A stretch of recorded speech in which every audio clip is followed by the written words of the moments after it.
મનીષા, મેં તને કેટલી વાર કીધું છે કે મારા જમવાની હારે કાકડી દેવાની, કેમ તું મને જમવામાં કાકડી નથી આપતી? મેં ફ્રીજમાં જોયું ને તેમાં એક જ કાકડી હતી ને ઈ મેં સુધારીને તો ખરાબ નીકળી, અને પછી તમે તે બહુ મોડા જમ્યા અને ભાવીને સૂતા હતા, પછી મારે કેવી રીતના મંગાવી?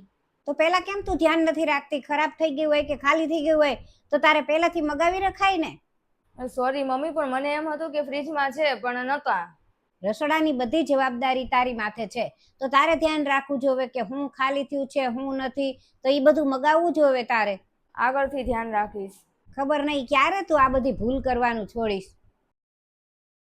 ભાવિન, હા મમ્મી, આવી જાવ, દરવાજો ખુલ્લો જ છે. ક્યાંય બહાર જાવ છો? હા મમ્મી, અમે થોડી વાર બહાર જઈએ છીએ ને મેં બધું કામ કરી નાખ્યું છે ને તમારું જમવાનું બનાવી નાખ્યું છે. આવી જશું સાંજ સુધીમાં. ચાલો ને, હવે કેટલીક વાર છે, હું તૈયાર થઈ ગઈ, પછી મોડું થઈ જશે. હા હા, બસ એક હું કામ પતાવી દઉં, પછી મને બહુ વાર નહીં લાગે તૈયાર થતા.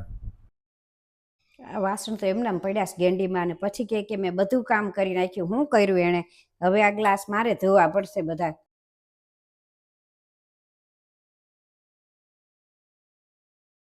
એને તો એકલું ફરવું જ છે બસ.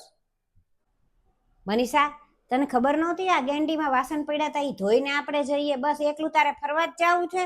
મમ્મી, પણ મેં તો બધા વાસણ ઉટકી નાખ્યા હતા, કદાચ કોઈએ પાણી પીધું હશે ને તો ઈ રહી ગયા હશે. કાંઈ વાંધો નહીં, હું હમણાં ઉટકી નાખું. રેવા દે, હવે મેં ધોઈ નાખ્યા. હું તો ચૂત તે ફ્રીની નોકરાણી. તમારે તો એકલું ફરવું જ છે બસ, કામ તો થતું જ રહેશે.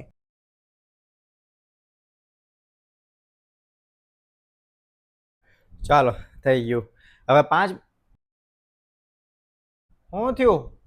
કેમ ઉદાસ થઈ ગઈ? હું ગમે એટલી કોશિશ કરી લઉં કે બધું જ કામ પરફેક્ટ થાય, તો ખબર નહીં ક્યાંક ને ક્યાંક તો કમી રહી જ જાય છે. અરે પણ મમ્મીની વાતનું ખોટું ન લગાડવાનું હોય એમાં, એ તો કહી જ દીધું, એમાં શું થઈ ગયું?